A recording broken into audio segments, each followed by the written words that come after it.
I'm Hugh Hewitt, the president of the library, and Secretary Pompeo graciously invited some questions as I was listening. Thank you for joining us, Mr. Secretary, at the Nixon Library. My first question has to do with the context of the president's visit in 1972. You mentioned the Soviet Union was isolated, but it was dangerous. He went to the People's Republic of China in 1972 to try and ally and combine interest with them against the Soviet Union. It was successful.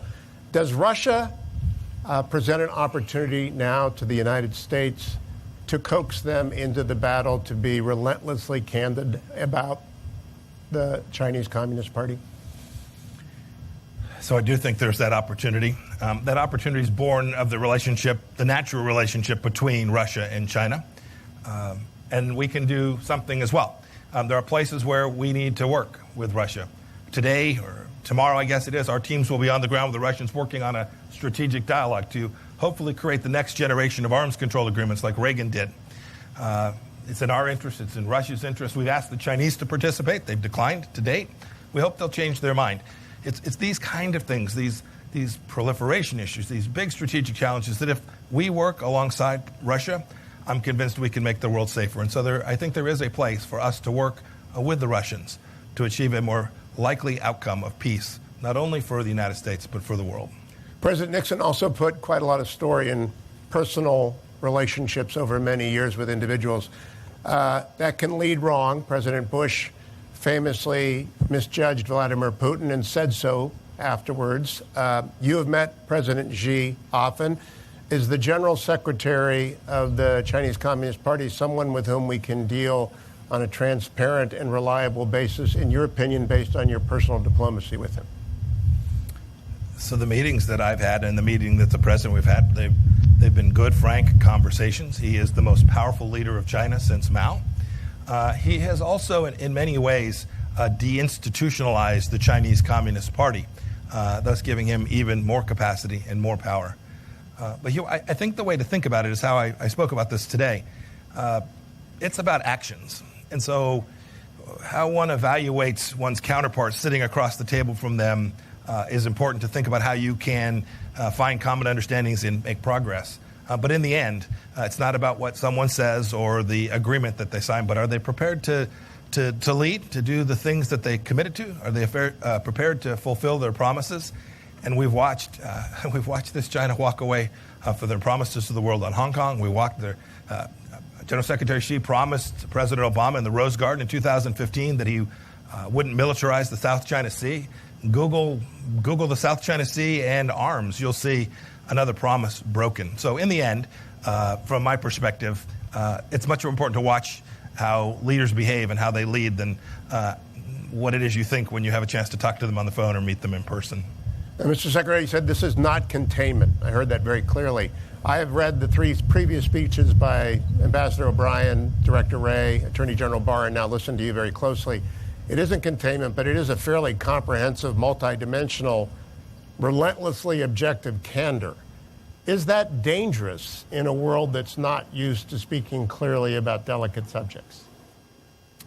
You know, my experience, and I think President Trump's experience too in his life as a businessman, is the best policy is always true candor. Identifying the places that you have a red line, identifying places that you have a real interest, making clear if there's places where you don't and there's things that you can work on alongside each other. I think the real danger comes from misunderstandings and miscommunication and the failure to be honest about the things that matter to you, because others will move into that space and then conflict arises. I think the world is a heck of a lot safer when you have leaders who are prepared to be honest about the things that matter and prepared to talk about the things their nation is prepared to do to secure those interests. And you can reduce risk by these conversations so long as you're honest about it. So I don't think it's dangerous. I think it's just the opposite of that. You also said, and I'm sure the speech will be known as the distrust but verify speech. When you distrust but verify, that still premises verification is possible. It is still possible to do agreements and to verify them, correct? It is. Yeah, you can still do it. Each nation's got to be prepared for a certain amount of intrusiveness connected to that. And it is not in the nature of communist regimes to allow transparency inside of their country. And so It's been done before. We had arms controls agreements with the Soviet Union that we got verification that was sufficient to ensure that we protected American interests. I believe we can do it again. I hope that we can do this on these. The Chinese Communist Party has several hundred nuclear warheads. This is a serious global power. And to the extent we can find common ground, a common set of understandings to reduce risk that there's ever a really bad day for the world, we ought to do it, and it's going to require agreement and verification. Ambassador Richard Haass, who is now chairman of the Council on Foreign Relations, said very recently, it may have been yesterday, it might have been this morning, I saw it this morning preparing, quote, Secretary Pompeo doesn't speak of China, but of the Chinese Communist Party if there is a China, as if there were a China apart from the party. This is meant to antagonize and make diplomacy impossible, quite a stance for America's chief diplomat to take unless his goal is to ensure diplomacy fails. Is that your goal? Goodness. Where to begin? Here's where I'll begin. It's a bit patronizing to the people of China to make such an assertion that they're not free-thinking beings, that they're not rational people who were given. They too were made in the image of God, right? They have all the capacity that anybody in the world does. So to somehow think that we ought to ignore the voices of the people of China seems to me the wrong approach. It is true. The Chinese Communist Party is a one-party rule state. And so we will deal with the Chinese Communist Party as the head of state for China. And we need to engage in dialogue. But it seems to me we would dishonor ourselves and the people of China if we ignored them. Now, Ambassador O'Brien, whose speech you referenced, put heavy emphasis on the ideology of Marxist-Leninism. It was almost quaint to hear that conversation again. It's gone from our vocabulary. Does the American people, and especially the American media, need to reacquaint itself with what Marxist-Leninists believe because the CCP genuinely does believe it? I always get in trouble, Hugh, when I comment on the media. So I'll say this much. For those of us who have lived and seen and observed, there are other Marxist-Leninist nations today as well, and have seen, they believe, they have an understanding, a central understanding of how people interact and how societies ought to interact.